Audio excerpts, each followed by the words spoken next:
Aswang! Manda kayo! Nasa paligid lang ang aswang! Galing sa loob ang tunog. Nasa loob ng malaking bahay. Ay, Rosana! Ikaw ba ang pumatay kay Mang Teryo?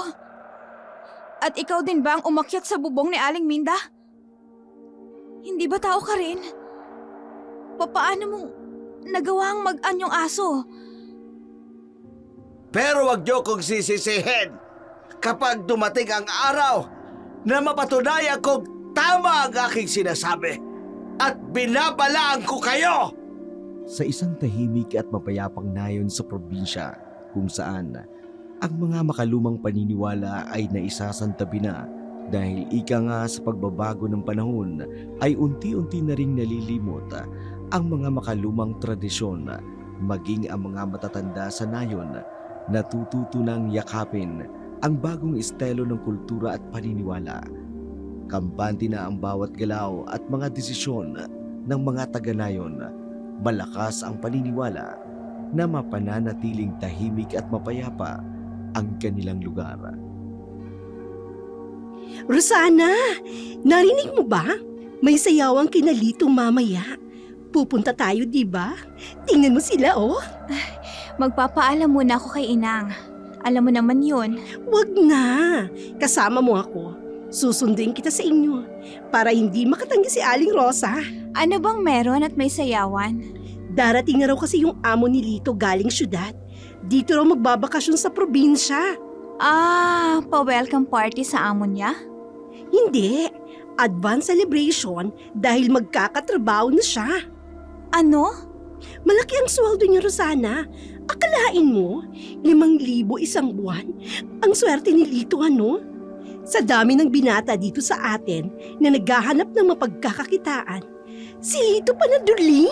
Emily? Ay, pasensya na. Sa totoo lang naman ang sinasabi ko eh. Kung sino pang may kapansanan, yun pa ang binibiyayaan. Tandaan mo yan. Opo. O ano, sermon pa o susunduin kita mamayang gabi sa inyo? Kung papayag si Inang, sasama ako. Pero kung hindi, pasensya na rin sa'yo.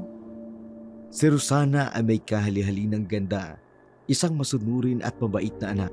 Mahigpit ang kanyang ina, ngunit dahil kampante ito sa mga taong nakapaligid, hinahayaan niya na lamang mag-enjoy si Rosana sa kabataan nito.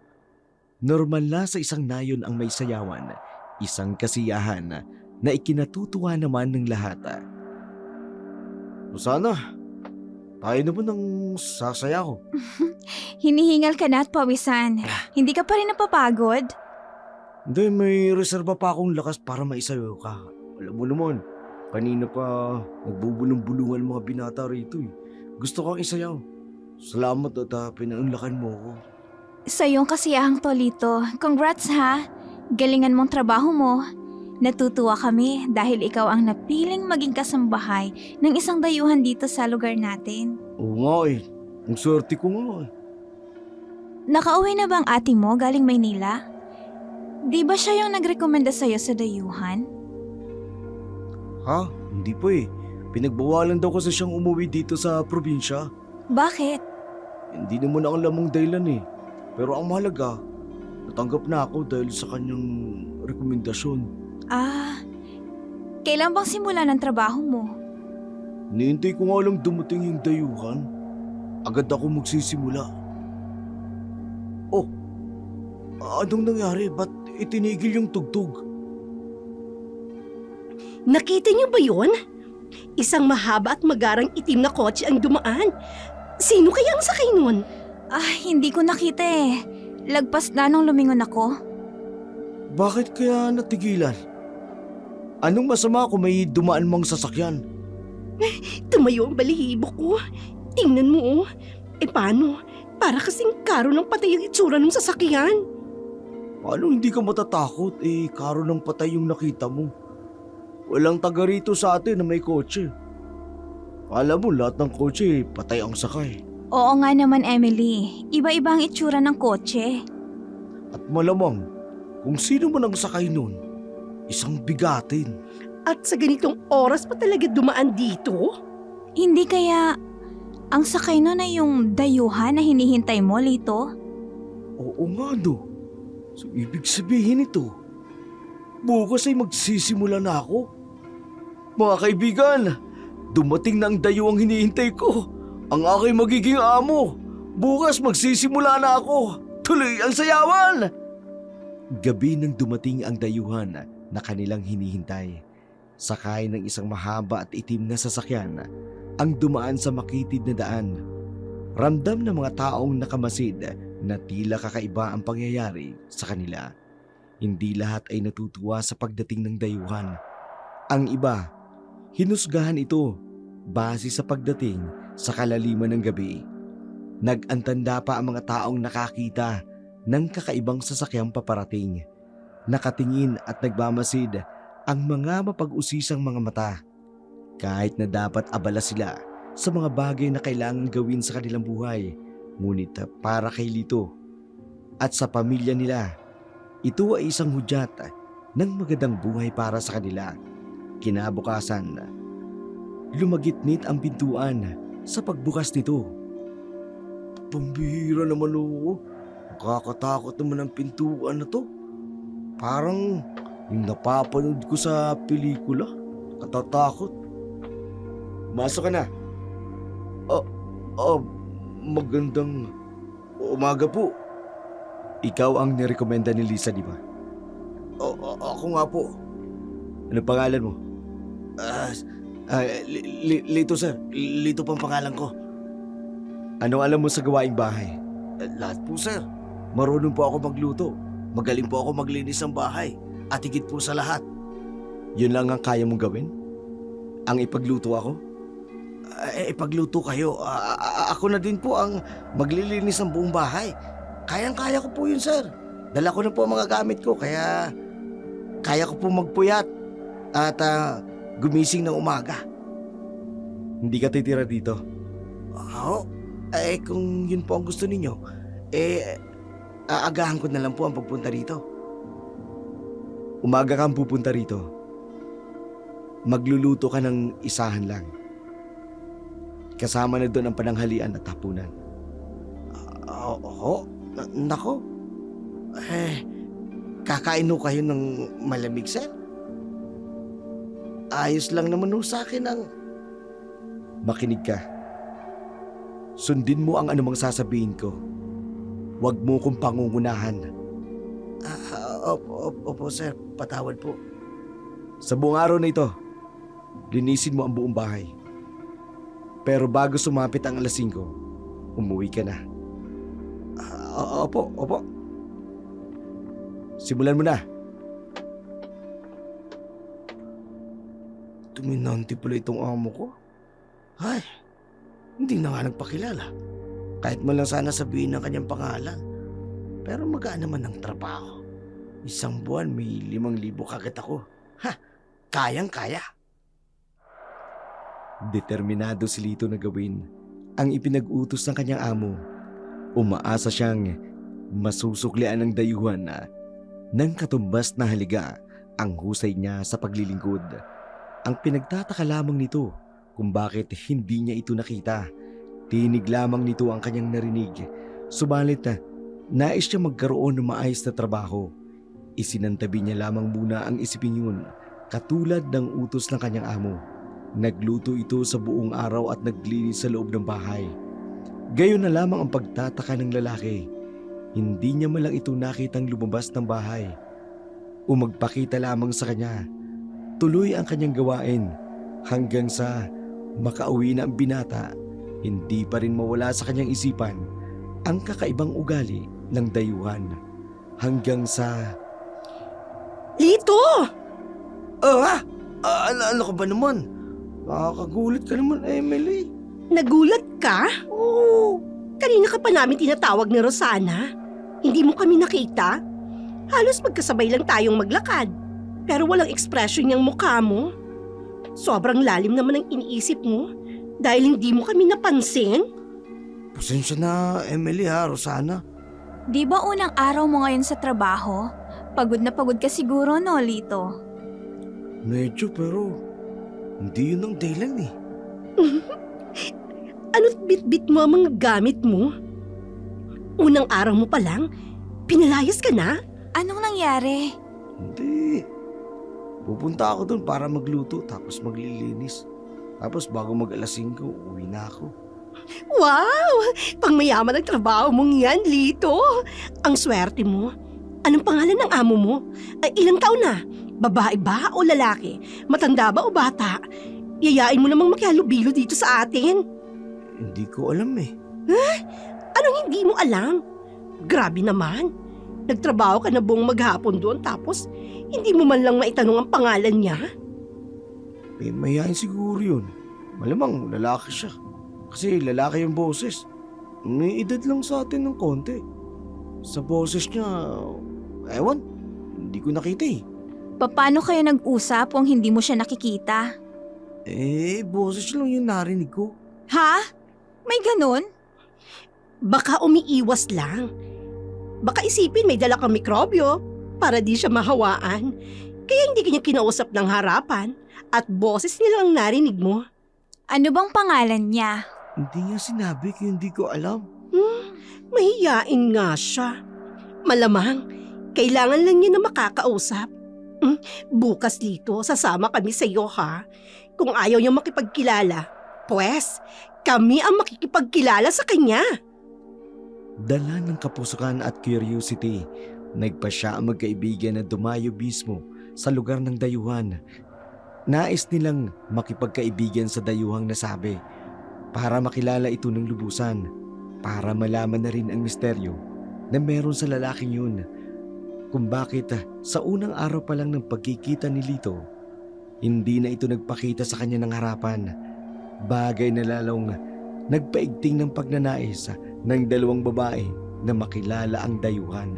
Samantala, sa kalagitnaan ng gabi, mapapansin ng mga taga-nayon ang dati nilang tahimik na lugar. Mangyayari ang isang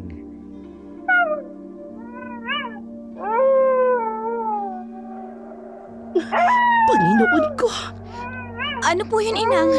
Nakakatakot naman ang alulong ng asong yun.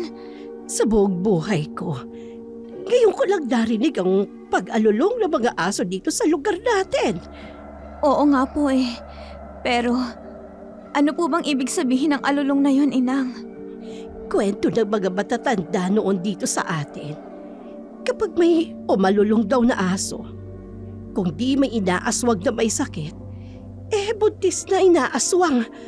Ay, Panginoon ko, wala na ba sana? Wala naman po talaga, Inang. Bakit po kayo namumutla?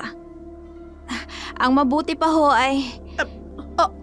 Oy, Rosada! Hoy, saan ka pupunta? Huwag mo akong iwan dito! Hindi naman ho kalayuan yung aso dito sa atin, Inay. Sasawayin ko lang po. Hindi. Malalim na ang gabi. Oo nga po eh. Itsa ko naman pong nasa kubo naman yung mga manginginom ng tuba. Sandali lang naman po ako, Inang. Bumalik ka kaagad ha, Rosada. Sandali ka lang. Kung manong ipagpabukas mo na lang yan, hindi naman yan mahalaga. Basta babalik na lang po ako, Nang. Promise. Diyan na ho kayo. walang pag-aalinlangan at walang takot na binagtas ni Rosana ang kalaliman ng gabi. Pinipilit paniwalain ang sarili na may gising pa na matandang manginginom sa kubo. Ngunit nang marating niya ito, isang nakakikilabot na katahimikan ang bumalot sa paligid. Wala ni isa mang tao ang naruroon. Kumabog ang kanyang dibdib. Bigla na lamang lumamig ang hangin na tila ba may bumubulong sa kanyang pandama na may kakaiba sa gabi na yun. Sa kanyang paglingon, napagtanto niyang wala namang gising. Wala namang ingay maliban sa may hinang kaluskos ng dahon at malayong alulong ng aso. Isang nakakikilabot na pakiramdam ang gumapang sa kanyang katawan, lalo pat sa harapan niya nakatayo ang isang malaking aso. Isang dambuhalang nilalang na hindi niya pa kailanman nakita sa buong buhay niya. Nakagilid lamang ang matalim nitong mata. Mapupula at nanlilisik sa dilim, hindi ito gumagalaw. Ngunit dama niya ang bigat ng titig nito na nakatuon sa kanya. sa kanyang pagkakatitig, nagkaroon ng kakaibang pakiramdam. Hindi ito ordinaryong hayop para sa kanya. Para bang may malay, para bang may isip, at may nais iparating sa kanya. Sa isang igla pa, lumalim ang alulong ng aso sa paligid na tila ba babala o pagtugon sa presensya ng misteryong nilalang na nasa harapan niya.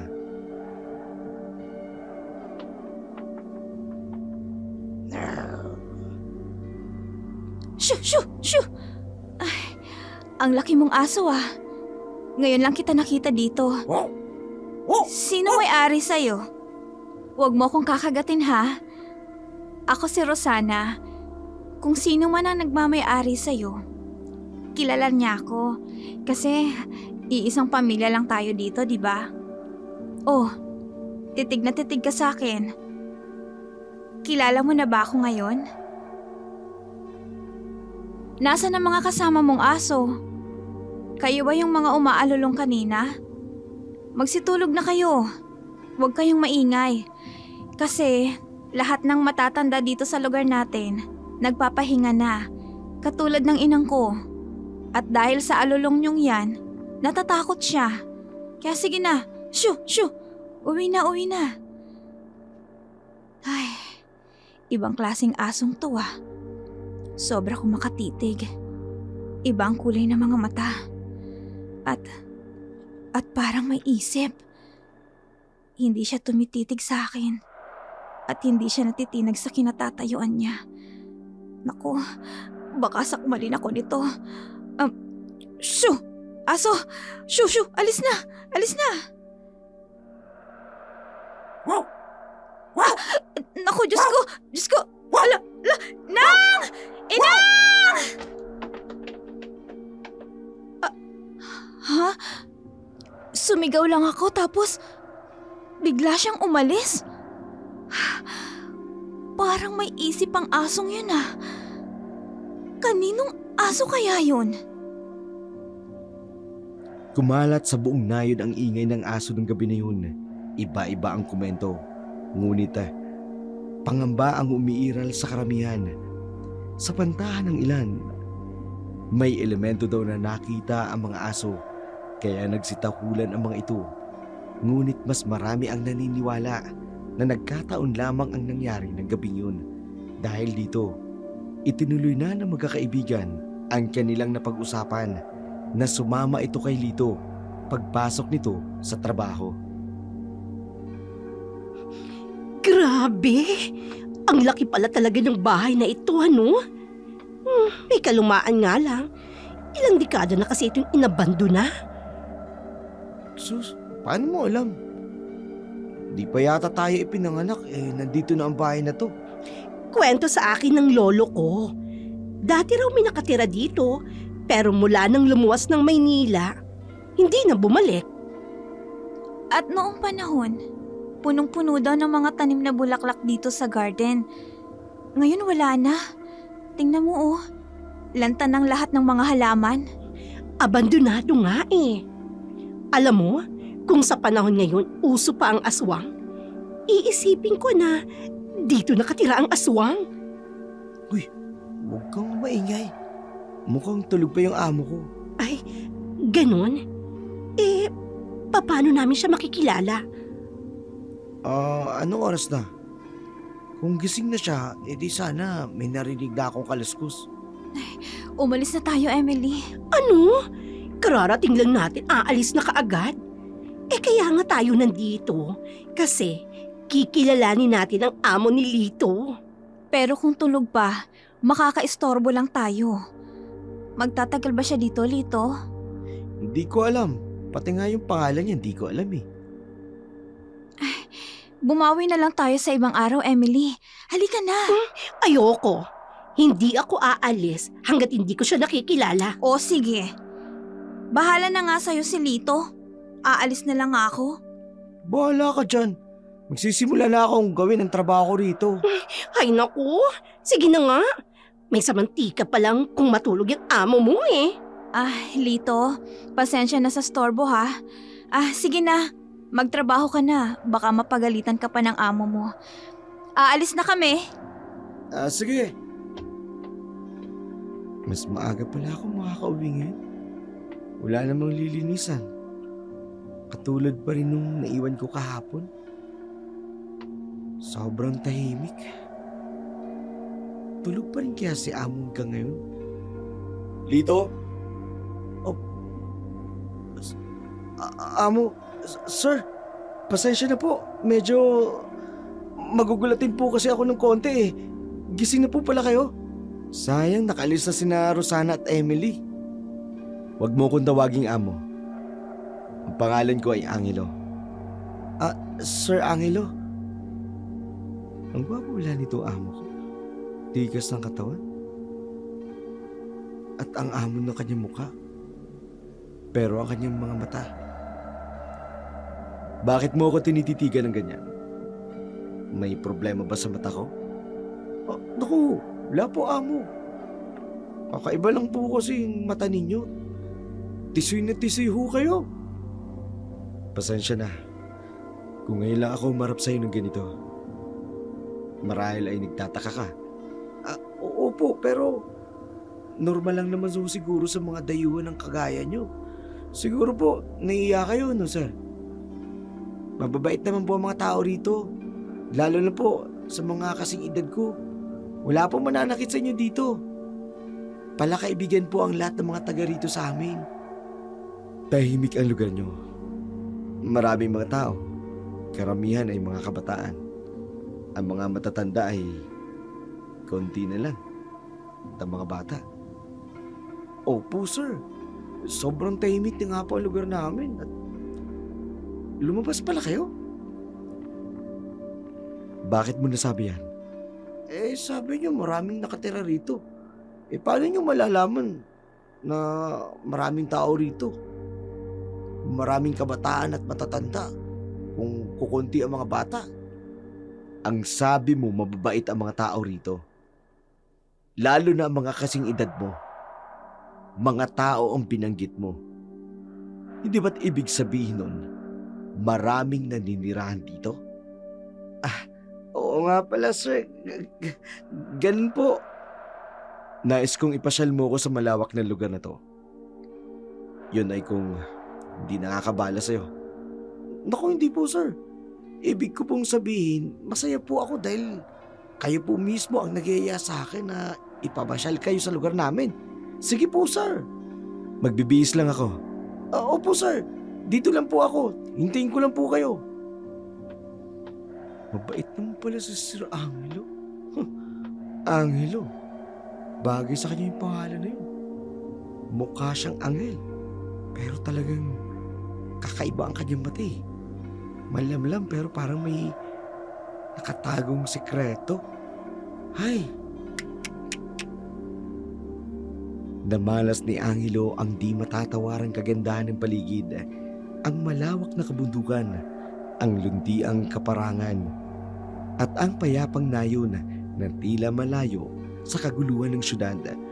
Ngunit hindi ang tanawin ang tunay na nagbibigay ng pagkahumaling sa kanya. Ang tunay niyang sadya, ang isang bagay na hindi malilimutan mula ng gabing yun. Ang babaeng muli niyang naalala ang tagpo. Ang saglit na pagtitigan nilang dalawa. Ang tila mahiwagang pag-uusap ng kanilang mga mata.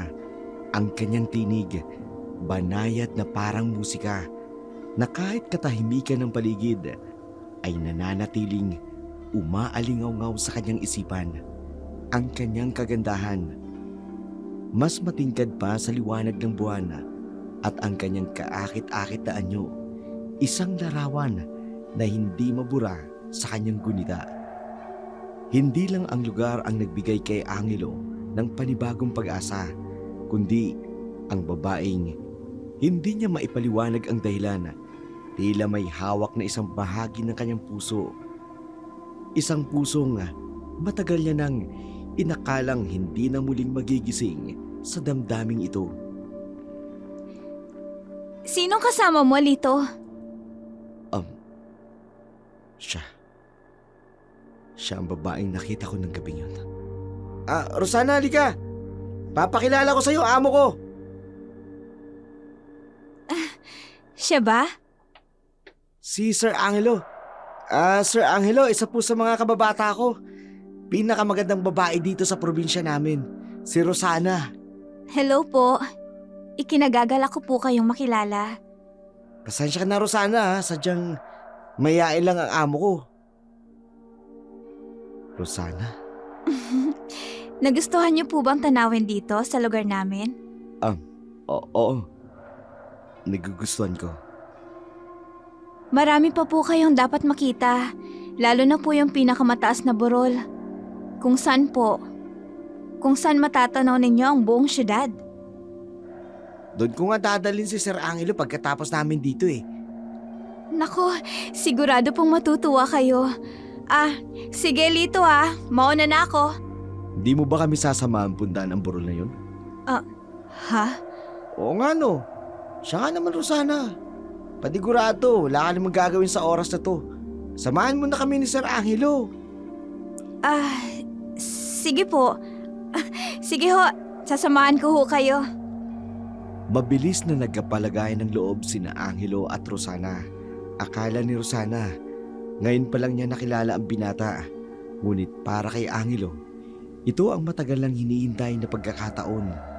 Gusto niya muling makita at makilala ng lubusan ang dalagang minsan niyang nakasalubong. Bawat saglit na magkasama sila, lalong lumalalim ang kanilang ugnayan. Hindi man nila lubos maipaliwanag, may kung anong puwersang nagtulak sa kanila upang magpatuloy sa kanilang kwento. Isang kwentong tila magsisimula pa lamang. Ano? Nakilala mo na ang amo ni Lito? Saan? Kailan? Kahapon. Saan ka ba kasi nagpupunta? Ay, bumaba kami ni nanay. Namili ng gulay. Ay, nakakainis naman, Rosana. Uy, ano? Mabait ba? Anong itsura niya? Mabait, tsaka may pangalan na siya. Angelo. Angelo ang pangalan niya, Emily. At oo, ang bait niya. Ang amo pa ng kanyang mukha. Parang isang anghel. Hoy, gising! Sus, wala ka pa sa alapaap, no? Makapagising bumagsak ka, lagapak ka sa lupa. Totoo nga, para siyang isang anghel. Ayaw mong maniwala? Maniniwala kapag nakaharap niya na si Sir Angelo. Malaanghel?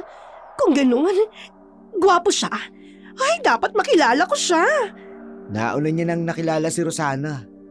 Ang lagkit nga kung makatitig eh. Alo, hindi no? Ooh. Hindi nga, naku naman ito oh. Sadyang ano lang, kapag tumitig siya sa mga mata mo, talagang diretso, talagang basta yun na. Hoy, sa'yo lang no. Hindi naman siya tumititig sa akin kapag kinakausap ko. Ang dumi ng isip mo, Lito, ha? Sinasabi mong may gusto kay Rosana ang amo mo? Unang pagkakakilala nila yon, no? Baka sa akin siya magkagusto kapag nakilala niya ako. Pag ikaw bumagsak sa lupa, lalong pipisak yung ilong mo. Ay grabe, sobra ka naman Lito kay Emily. Pagtawanin niyo ako, ha? Basta, magkakagusto siya sa akin. Darating ang araw, sa malaking bahay na yun ako titira. Ako ang magiging reyna ng malaking bahay na yun. Sabagay, libre lang mangarap. Ikaw talaga Lito. Oy, bakit naman hindi? Bakit? Nakakalimutan mo ba? Huwag mong ginaganyan-ganyan si Emily Kung nun nga nagkagusto ka dati sa kanya, di ba? Yung pa kayang dayuhan na yun? Tama. At kapag nangyari yun, huyo ka sa akin, Lito. Huyo ka sa akin! Hindi maamin ni Rosana sa kanyang mga kaibigan ang tunay niyang nararamdaman kay Angelo. Sa kabila ng lahat, may kung anong mapang-akit sa binata na hindi niya kayang ipaliwanag. Labis siyang humahanga rito sa tikas ng kanyang tindig, sa lalim ng kanyang mga mata at sa misteryosong aurang bumabalot sa kanya. Ngunit kasabay ng paghanga ang hindi maalis-alis na pag-aalinlangan. Sino ba talaga si Angelo? Bakit tila may mga bagay na hindi ito maamin? At bang lihim ang bumabalot sa pagkatao ng lalaki? Sa bawat saglit ng pag-iisa, lalong tahimik ang gabi. Hindi mawala sa kanyang isipan ang binata hanggang sa kanyang pagtulog. Ang kanyang panaginip, puno ng kanyang mga larawan. Ang mga titig nitong tila gustong may iparating. Ang tinig nitong umaalingaw-ngaw sa kanyang pandinig. Ang kanyang puso, isang hindi maitatagong kaba pagkat hindi niya alam ang nararamdaman niya'y pag-ibig o isang babala. May dinaramdam ka ba, Rosana? Ho? Naku, wala ho, Inang. Gayon lang kita napansing nagkakaganyan. Ho? Ano ho bang napansin niyo, Inang? Hindi ka mapakalig dyan sa iniigaan mo. Abay ko'y nasisikipang ka dyan sa papag. Ilatag mo yung banig sa sahig. Doon ka mahiga. Nako, hindi ho, Inang. Naaalinsanganan lang po ako. Ay, nako. Pilitin mong makatulog. Lalabas lang po ako. Sandali lang po ako, Inang. Magpapahangin lang po. Eto ang pabaypay. May alanganing oras na. Ito talaga si nanay, oh. Ano ho bang meron sa labas? Sandali lang naman po ako, Inang. Baka ho, antukin na ako kapag nahipan po ako ng sariwang hangin. Abay, huwag ka na magdahilan pa, Rosana. Alam mo bang pagkatapos ng nangyari ng gabing yon, na pagkasundoan ng mga matatanda na maging alerto tayong lahat. Alerto saan naman, Inang? Sa kakaibang nangyari dito sa lugar natin. Totoo, Rosana, dahil hindi normal ang nangyari. May ibig sabihin ang sabay-sabay na pag-alulong ng mga asong yon. Hindi maganda yon. Nagbabadya ng masamang pagtingin. Ay, si Inang na naman, oh. Ayun tuloy. Nakakaramdam na naman ako ng takot. Kaya mula ngayon, Rosana, huwag kang lalabas ng bahay kapag madilim na. Mabuti na yung nagpapasiguro kesa may mangyaring hindi maganda. Humiga ka na dyan. Pilitin mong makatulog. Sige po. Ay, paano ba ako makakatulog nito? Hindi maalis sa isip kong lalaking yun. Ano bang meron sa kanya? Bakit ba ako nagkakaganito? Sa unang pagkakataon, hindi mapakali ang isip at puso ni Rosana. Wala siyang karanasan sa pag-ibig, kaya hindi niya maipaliwanag ang bumabalot na kaba at pananabik na kanyang nararamdaman. Paulit-ulit niyang naiisip ang bawat titig, ang bawat salita at ang bawat kilos ni Angelo. Kung bakit tila hindi siya makalaya sa presensya nito kahit wala naman ito sa kanyang tabi. Dahil magulo ang isip, hindi na siya nakatulog. Pabalik-balik lang siya at napapabuntong hininga. Pilit na kinakalma ang pusong walang patid ang pagdadalawang isip. Hanggang dumating ang umaga. Sa kanyang pagising, dama niya ang bigat ng kanyang ulo. Tila ba bumabawi ang katawan niya sa puyat at pagod na kanyang pag-iisip. Ngunit bago niya muling maisipan ang lahat, isang nakabibinging sigaw ang pumunit ng katahimikan ng umaga. Malakas at puno ng takot, may bahid ng galit. Isang sigaw ang nagpagulantang sa buong nayon. Sa isang iglap, nawala ang kanyang iniisip tungkol kay Angelo. Napalitan ng kaba dahil alam niyang may isang hindi pangkaraniwang pangyayari ang naganap. Maniwala kayo. May nakapasok na aswang dito sa atin. Humanda kayong lahat. Iisa-isay tayong lahat. Papatayin niya ang mga musmos. At ang mga matatandang may karamdaman ay uubusin niya tayong lahat. Anong kalokohan ang pinagsasabi mo? Tinatakot mo ang mga bata. Walang aswang. Kita-kita ng aking dalawang mga mata. Kilala niyo ko. Hindi ako nagsisinungaling na tao. Hindi talaga. Hindi ako mapag-imbento ng kwento. Maniwala kayo sa akin. O sige ga, kung totoo nakakita ka ng aswang, ay ano ang kanyang itsura? Marami siyang anyo. Hindi ko alam kung ano ang kanyang totoong itsura. Ngunit nakita ko nung papalapit na siya. Nakita ko yung pagpapalit niya ng anyo.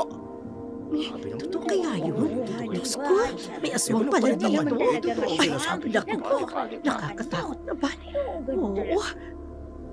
Mang Teryo, isa po kayo sa nagpamulat sa aming isipan na hindi po totoo ang aswang.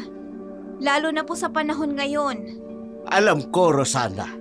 At nagsisisi ako ngayon nang sinabi ko yon. Dahil totoo ang aswang. Paano mo mapapatunayan, ha, Teryo? Nakarinig ako ng kalusko sa ilalim na bahay namin. May tunog kaming narinig mula sa isang baboy ramo. Buong ingat akong dumaan sa likuran. Bit-bit ang aking flashlight. Kitang-kita ko.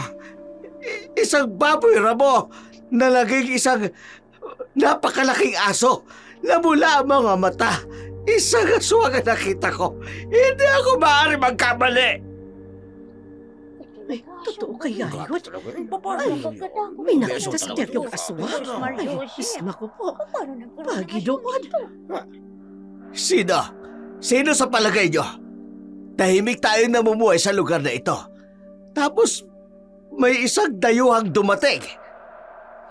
Oh, Teryo, epekto yan ng gabi-gabi mo pag-inom ng tuba. Ayaw niyong maniwala sa akin. Hindi kaya... Ewan, hindi ba kayo nagtataka? Mula lang dumating ang dayuhang yan dito. Isang gabi, nagsialulungan ang mga aso. Nakita niyo bang nakihalubilo siya sa mga taga rito? Hindi ba hindi? Nabibintang ka ng walang pruweba, Teryo. Isang baboy ramo ang nakita mo na nag-agyong malaking aso. Eh marahil nga ay tama ka. Ngunit nakita mo ba ang dayuhan na yon na nagkatawang baboy ramo? O kaya isang napakalaking aso? Ha? Ay, kaugalian na natin na sino man ang mapadpad sa lugar na ito. Igagalang natin ang hinahanap nilang katahimikan upang igalang din nilang lugar na ito. At ang mga maninirahan dito, huwag tayong mambintang ng basta-basta. Tama naman, oo. Tama. Oo. Sada nga. Tama ka, Rosa, sa mga sinasabi mo. Sada nga. Nagkakamali lang ako ng aking iniisip. Pero wag niyo kong sisisihin kapag dumating ang araw na mapatunayan kong tama ang aking sinasabi at binabalaan ko kayo. Kumalat sa buong nayon ang sinabi ni Teryo. Simula noon, naging maingat na ang lahat. Takot ang mga tao, pero wala ni isa man ang gustong harapin ang dayuhang lalaki. Mas pinili nilang manood mula sa malayo at maghintay na lamang kung ano ang mangyayari. Pati ba naman kayo naniniwala na may aswang? Hindi ba yung aswang nangangain ng tao? Nang lalapa ng mga hayop, lumilipad. At nag-iiba-iba ng anyo. Kaya nitong gayahin ang lahat ng uri ng hayop, di ba? Naniniwala kayo na ang amo ko aswang? Mahigit na siyang 2 linggo dito. At mahigit na rin kayong 2 linggong magkasama maghapon. Ano ba sa tingin mo, Lito? Halos hindi makabasag ng pinggan ang amo ko. Tapos, pagbibintangan ni Mang Teryo na aswang? Ipakilala niyo kasi sa akin. Ako ang magsasabi kung aswang siya o hindi. Eh di mas mabuti pa, Emily. Sumama ka na lang kay Lito para makilala mo yung amo niya. Bakit ako lang? Sumama ka rin, Rosana. Kung magkaibigan na kayo, di ikaw ang magpakilala sa akin. Tsaka kapag nakita mo ang amo ko, Emily, baka ikaw pa ang aaswang sa kanya. Unti-unting natutunan ni Angelo kung paano makihalubelo sa mga taga-probinsya. Isang bagay na hindi magagawa niya noon bago niya makilala ang babaeng nagbigay ng kulay sa kanyang mundo. Sa bawat araw na lumilipas, mas nagiging madali sa kanya ang makisama at makisalamuha na parabang tahimik na buhay na matagal niya nang inaasam ay unti-unti nang nagkakatotoo. Buong akala niya, natagpuan niya na ang kapayapaang matagal niya nang hinahanap, ngunit ang hindi niya alam, ang katahimikang ito ay maaaring isang panaginip lamang. Ang anino na kanyang nakaraan unti-unti nang lumalapit upang guluhin ang bago niyang mundo. Ikaw pala ang amo ni Lito? Hi! Kinagagalak kitang makilala. Ganon din ako sa iyo, Emily. Talaga? Dapat pala, unang araw mo palang dito sa lugar namin. Nagkakilala na tayo. Pasensya na. Nag-atubili kasi akong kilalanin ng mga tao rito. Hindi ko alam kung paano makikisama. Hindi mo kailangang makisama dahil kami ang gagawa nun sa'yo. Ang gwapo niya, para siyang si Adonis. Ako ang makakapagsabi, hindi siya aswang. Aswang? Oo, kasi naman si Mang Teryo, pinagsisigawan niya ang tungkol sa aswang. Sino ang aswang? Ikaw! Ha?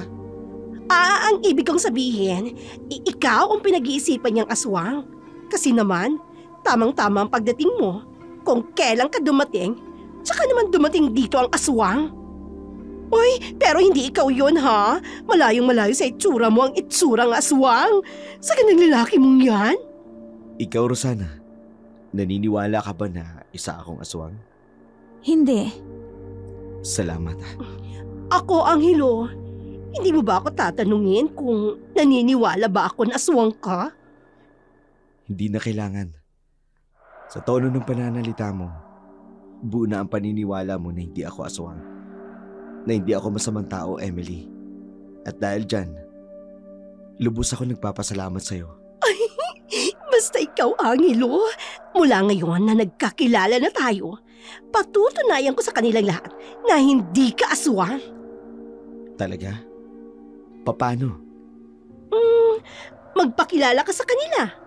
Ipakita mo sa kanila ang totoo mong pagkatao. Ha? Bumayag si Angelo na ipakita ang kanyang sarili sa lahat. Sa unang pagkakataon, humarap siya sa napakaraming tao. Hindi nagtatago ng kanyang anino sa pag-iisa. Ikinatuwa ni Rosana, isang hakbang patungo sa pagtanggap ng buong nayon sa binata. Habang lumilipas ang sandali, lalong lumalalim ang hindi maipaliwanag na koneksyon sa pagitan nila. Isang tahimik, ngunit matinding pagtinginan. Tila may lihim silang pagkakaunawaan na kahit wala namang salitang binibigas. Ado, Teryo, ano masasabi mo? Pagdududahan mo pa ba si Angelo na isa siyang aswang? Gayong siya na mismo nagtapat sa atin ng katotohanan na hindi siya aswang. Sa itsura ba naman ni Angelo? Gwapo. Pagdududahan mo, Teryo?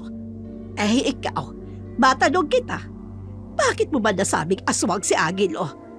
Masama ang magduda sa kapwa. Maaari kang makulong. Oo nga po, tama yan. Kung kayo hindi kayo naniniwala na aswang si Angelo, bahala kayo. Basta ako, sigurado ako. Ang tanong nga, Mang Teryo, anong ebidensya niyo? May natuklasan ka bang kakaiba sa kinikilos ni Angelo? Meron. Hindi mo na pwedeng direktang ituro kay Angelo ang nakita mong baboy rabo at malaking aso. Kung ayaw niyong maniwala sa akin, bahala kayo sa buhay niyo. Makaalis na nga dito. Teryo, huwag kang magagalit sa amin. At bakit ka aalis? Nandito ang bisita natin. Makipagdaupang palad ka muna. Hindi kaya ng aking kalooban na makipagdaupang palad sa taong may sikreto, Rosa. Alam mo yan. Diyan na kayo. Hoy! Mang Teryo! Mang Teryo! Hayaan mo na siya, Emily. Marahil ay ayaw lamang niyang may dumadayo dito sa lugar natin. Mayaman at gwapo pa, Aling Rosa. Kilala ko si Teryo. di ko malabad kung bakit siya nagkakaganon. Bakit? Hindi na kumbinsi ni Mang Teryo tungkol sa bagong saltang aswang. Tahimik, ngunit masama ang loob ng matanda dahil walang naniniwala sa kanya. Wala siyang pruebang mailabas sa taong kanyang itinuturo dahil kinagigiliwan ang mga dayuhan sa lugar na yun. Sinarili na lamang ng matanda ang aktong nangyaring nakita niya ang aswang nang nagbabago ito ng anyo. Doong isang linggo, kararating pa lamang niya. Nakita ko siya pagdating niya. Gabi noon, habang pauwi ako sa amin, may narinig akong ik-ik mula sa itaas. Alam ko naman na may ik-ik. May aswang at mismong aswang ang nakasalubong ko. At yan ay si... Oh, Panginoon ko. Paano nangyaring nasundan niya ako? Sinundan ako ng aswang. Hindi mo ako mabibiktima. Ilalantad ko muna ang pagkatao mo bago mo ako mapatay. Ilalantad kita. Naging pamilyar na mukha si Angelo sa buong nayon. Hindi na siya itinuring na isang estranghero, kundi isa ng bahagi ng kanilang maliit na nayon. Malaya na siyang nakikipag-usap, nakikisalamuha, at unti-unti nang nagiging malapit sa lahat. Lalo siyang naging malapit sa pamilya at matalik na kaibigan ni Rosana. Sa bawat araw na lumilipas, naging madali para sa kanya ang makisama at mas lumalim ang kanyang koneksyon sa dalagang nagbigay ng bagong liwanag sa kanyang buhay. Tingnan mo siya, Rosana, oh. Akala mo matagal na siyang naninirahan dito. Na matagal na siyang kilala ng mga taga rito. Kasundo niya lahat, lalo na ang mga bata. Oo nga. Gustong-gusto siya ng mga bata. Gustong-gusto ko rin siya. Umayos ka nga dyan, Emily. Baka marinig ka ni Angelo. Bakit ikaw? Hindi mo siya gusto? Emily? Emily, Rosana, aalis na ako. Salamat sa pag-isima sa akin. Nag-enjoy ako. Sa pagkain na inihanda ninyo, masyadong masarap. Masaya din ako dahil itinuring niyo kong bahagi ng pamilya niyo. Angelo, mamaya na. Hintayin mo munang maluto yung pinagmamalaking menu ng nanay ko. Masarap yun. Paborito ng buong nayon. Ang nanay ko ang pinakamasarap magluto dito. Talaga? Sige. Nakakaya naman kung tatanggihan. Iyon ang paborito ng lahat, di ba? Ano ba yun? Dinuguan! Naku, super sarap talaga yun. Ganun ba? Kaya lang, Pero hindi naman lahat kumakain ng dinuguan, di ba? Kung ayaw mo, hindi ka naman namin pipilitin. At kung gusto mo nang umuwi, sige na po, okay lang. salamat at naunawaan mo ko. Okay lang, pero kailangan mo na ba talagang umuwi ka agad? Kasi maaga pa naman eh. Malapit na kasing dumilim. Umaga pa nga lang sa amin ang ganitong oras eh. Lalo na kapag kabilugan ng buwan. Magdamag na nag-uusap ang mga tao dito. Naglalaro ang mga bata. Magdamag? Hindi kayo natatakot? Wala namang dapat katakutan dito sa lugar namin. Maliban na lang kung totoo ang sinasabi ni Mang Teryo na may nakapasok na aswang dito sa aming nayon. Natatakot ka sa aswang, Rosana? Sino naman ang hindi? Ano ba ang aswang? May aswang bang hindi nangangain ng tao? Depende. Ha? Ano yon, Angelo? Wala. Wala, Rosana. Malapit ng dumilim. Aalis na ako. Salamat muli sa inyo. Angelo! Hoy! Kapag gusto mo ulit mamasyal ha, sabihan mo lang kami! Sasama kami ni Rosana! Pilit na namuhay ng normal si Angelo sa piling ng lihim ng hinahangaang nilalang. Iniwan ang yaman at kapangyarihan sa syudad upang yakapin ang tahimik na buhay sa probinsya. Hiling ng binata na makamit niya iyon Walang puwang sa kanya ang panghuhusga ng ibang tao dahil ito ang magpapagising sa kanyang lihim na itinatago.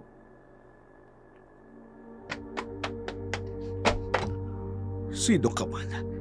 Huwag mo ko tinatakot. Lumantad ka! Magpakilala ka!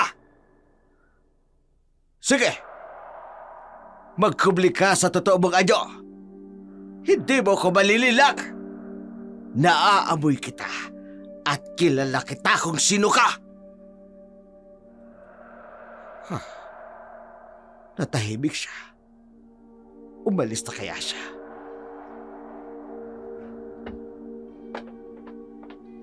Aba, nandito pa siya. Naririnig ko ang yabag ng kanyang mga paa. Bumalik na siya sa tunay niyang anyo.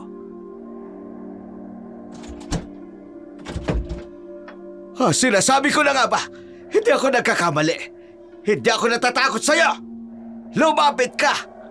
Hindi kita paliligtasin ng matalim kong itak. Lumapit ka! Ah!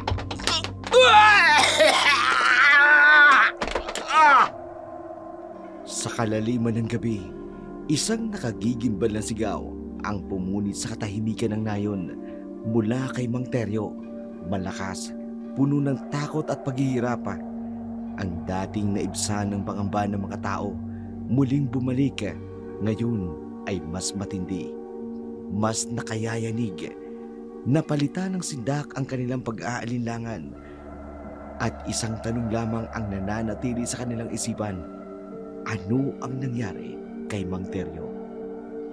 Totoo nga ang sinabi ni Teryo.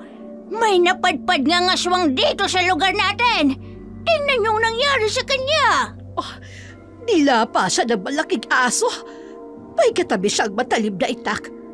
Hindi kaya isang naliligaw na aso lamang kung pumatay sa kanya at hindi aswang. Walang malaking aso na lumalapan ng tao dito sa lugar natin, Rosa. Pero ebidensya yan sa nangyari kay Teryo. May nakita po akong isang malaking aso nung gabing pong yun. Rosana? Nay, yun po ba ang aswang? Ang aswang ay nagpapalit ng anyo. Kung ito ay iyong nakita, Rosana, bakit hindi mo sinabi sa amin? Balaan ang lahat ng mga tao dito. Patawarin niyo po ako. Pero ang nakaharap ko pong malaking aso ay nawala din po sa isip ko eh. Bigla na lang po itong nawala at hindi ko na po nakita kung saan po nagmumula nung gabing yun. Titigan yung mabuti ang nangyari sa katawan ni Teryo. Kung ito ay simpleng paglapan ng aso, nasa ng kanyang bituka? Wakwak ang kanyang tiyan at kinain pati ang kanyang dalawang mata. Hindi ito gawain ng isang simpleng aso lamang. Ang aso ay nangangagat at hindi kumakain ng lamang loob. Aswang ang naganyong aso. Iyon ang kumakain ng tao. At totoo, may aswang sa lugar natin. Ay, totoo, may aswang nga. Diyos ko, may aswang dito. Naku, may aswang talaga pala dito sa atin ngayon. Maging mapagmatyag, mag-ingat, at mula sa araw na to, wala nang kabataan lalo sa madilim na gabi. Mga matatanda nang gagala sa pagsapit ng dilim. Ang dating payapang lugar na to ay nabalutan na ng dugo ni Teryo. Magronda ang mga kalalakihan, gumawa ng armas, kilalanin ang aswang, palayasin sa lugar na ito. Nagtulungan ang mga kalalakihan sa paggawa ng salit-saling pagroronda. Walang sino man ang nag-atubili, lahat ay alerto, nagmamatsyag at handang ipagtanggol ang kanilang nayon. Sa bawat sulok ng anino, hinahanap nila ang sinasabing pumatay kay Teryo. Nangingibabaw ang takot, ngunit dahil mas matindi ang kanilang pagnanais na mapanatili ang kaligtasan ng kanilang lugar. Lola Bunang, may pinadala po para sa inyo at sa mga nagro-ronda ang amo ko. Abay, ang dami niyang bet-bet mo ah. Ano bang mga yan? Mga pagkain po, tsaka mga flashlight. Para daw po madagdagan ang liwanag habang naglilibot ang mga nagro-ronda. Malaki ang tulong nito sa atin. Nasaan bang yung amo mo? Lumos po saglit sa kabiasnan. Mamimili daw po. Talaga? Abay, mabuti pala ang kalooban ng amo mo, Lito. Kulang na nga lang po eh. Sumama din siya sa pagro-ronda. Abay, hindi na. Baka siya'y mapahamak pa. Bigyan mo siya ng babala na wag nang gumala pagsapit ng dilim. Sinabi ko na po yan sa kanya, Lola Bunang. Mga kasama, maraming asukal at kape dito. May mga biskwit pa. May flashlight pa. Ay, salamat naman. Ay, malaking tulong ito sa atin. Nakakapagod din mag-ronda eh. Ay, di tayo magugutom. May kailangan daw po kayo, magsabi lang po kayo sa akin. Nakahanda pong tumulong si Sir Angelo. Bukas palad si Angelo sa pagtulong. Kusa itong nagbigay upang iparating sa mga tao ang kanyang suporta. Ito ang bagay na gusto niyang gawin, ang mamuhay ng normal hanggang dumating ang isang araw na siyang magbabago ng kwento ni Angelo, kakaiba sa kwento ng kanyang nakaraan. Sana, sabi ko na nga ba may tao? May narinig akong kaluskos. Ikaw pala? Sinong kasama mo? Nasaan si Emily? Hindi ko na sinama. Kasama kasi siya ng nanay niya. Naglalako ng mga gulayin. Hindi ko na niyaya. Anong ginagawa niyo dito? Naku, Rosana, alam mo delikado ang lugar natin. Maaga pa naman, Lito. At saka, hindi ako magpapaabot ng dilim. Kaya wag kang mag-alala.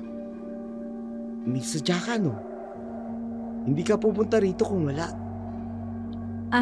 Gusto ko lang magpasalamat ng formal kay Sir Angelo. Talaga? Ikaw lang may lakas ng loob na kausapin siya. Ang dami nang tinulungan niya. Wala man lang nakaisip na pumunta dito sa amo ko para personal na pasalamatan siya. Alam mo ba, Lito, kung bakit? Karamihan sa mga kanayo natin, nagdududa din sa totoong katauhan ni Sir Angelo. Siya ang tinutukoy na dayuhan dito. May iba pa ba? Sandali lang ha. Titingnan ko lang kung gising na si Sir Angelo. Pero kung tulog pa, wag mo nang gisingin. Babalik na lang ako sa ibang araw. Si Rosana bang kausap mo? Sir, gising na pala kayo, Sir Angelo. Sir, si Rosana nga po. Kayo po ang sadya. Papasukin mo. At ikaw, Lito, sige na, umuwi ka na. Ho? Rosana, pauwi na ako. Ano, iintayin pa ba kita? Wag na, Lito. Baka marami ka pang gagawin sa inyo. Mauna ka nang umuwi. Uuwi din ako kagad. Sinabi mo yun ha. Sige, pasok ka na daw. Nang makauwi ka kaagad.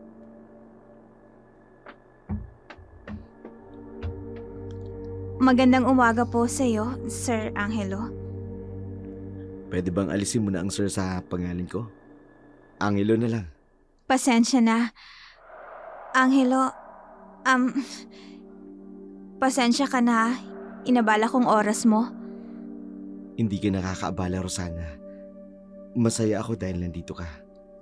Kasi gusto ko lang iparating sa'yo ng personal. Ang lubos na pasasalamat na ginawa mong pag-abot ng tulong sa mga kabataan. Ganon din sa mga kalalakihan na nagro-ronda tuwing hating gabi. Maraming nasyahan sa malasakit mo sa amin. Mas masaya ako dahil nagustuhan niyo ang mga ginawa ko. Yun lang ba, Rosana? Ha? Nandito ka lang ba para magpasalamat? Wala ka bang ibang sasabihin? Wala na, Angelo. Pasensya na talaga. Kung ganon, nagsisinungaling ang nabasa ko sa iyong mga mata. Angelo? May mas malalim na ibig ipahiwatig ang iyong mga mata, Rosana. Ngayon ka pa ba mag-aatubiling sabihin sa akin? Angelo? Ngayong nandito ka na sa harapan ko? Lahat ng gusto mong itanong mo na. May sinasabi tungkol sa'yo. Anong sinasabi tungkol sa akin, Rosana? Tungkol sa gumagalang aswang? Iniisip nila na isa akong aswang? Ikaw lang ang dayuhan sa aming nayon. Hindi mo sila masisisi. Mula nang dumating ka, Ginambala ko na ang katahimikan ng inyong lugar. Ganun ba, Rosana? Mula nang dumating ako, nagkaroon na ng takot ang inyong mga puso? Angelo, Ikaw, Rosana, ikaw din ba? Yun din ba paniniwala mo? Natatakot ka ba sa akin? Pero bakit nandito ka? Anong dahilan at tinahayaan mong umuwi si Lito? Bakit ka nagpaiwan dito sa akin? Huwag mong sabihin na hindi ka naniniwala. ayokong maniwala, Angelo. Dahil normal kang tao na nakatayo ngayon sa harap ko. Matatakot lang ako kung ipakita mo ang iyong anyong aswang. Ayaw mong maniwala dahil hindi kaya ng puso mo na maniwala na isa akong aswang. Angelo,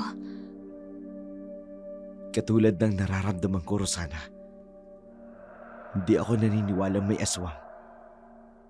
Kahit paggaano kasama ng isang nilalang, kapag nasilayan ang iyong kagandahan at mabigani sa'yo, makalilimutan niyang masama siya at iiral sa kanya ang isang normal na saloobin ng isang normal na tao.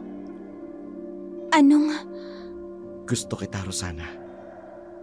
Dahil sa'yo, nabuhay ako ng ganito. Nabuhay ako na isa lang ang mitiin.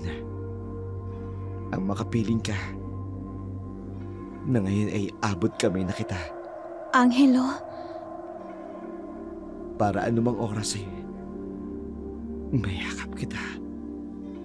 Angelo, Ang mahagang kita. Angelo. Gusto kita, Rosana.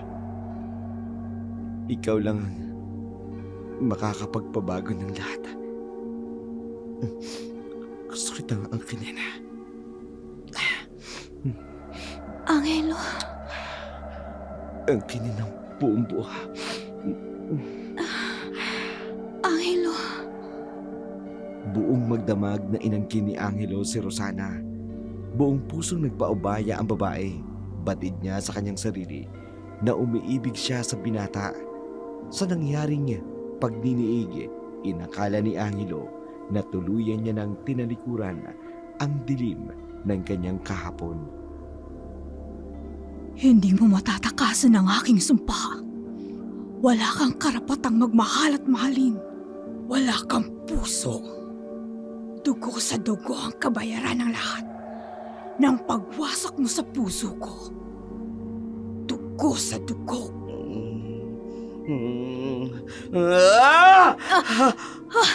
Angelo! Angelo! Anong nangyari?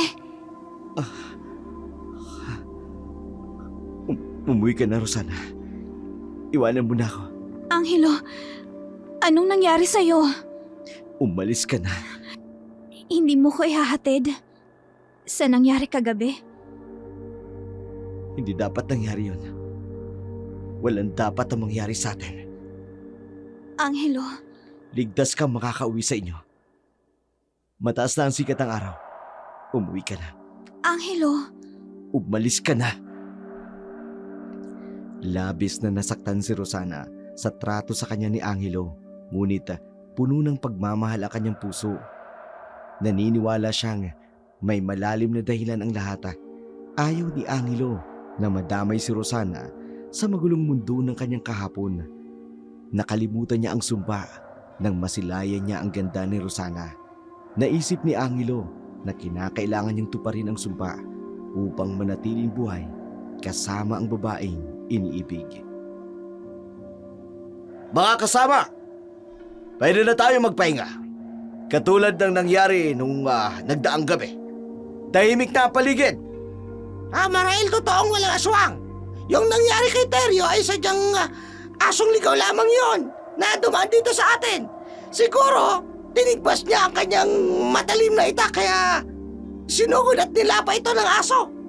Tama. Kaya umuwi na tayo. O sige, uwi na kami. Ano bang nangyari sa pagruronda natin? Ano yun?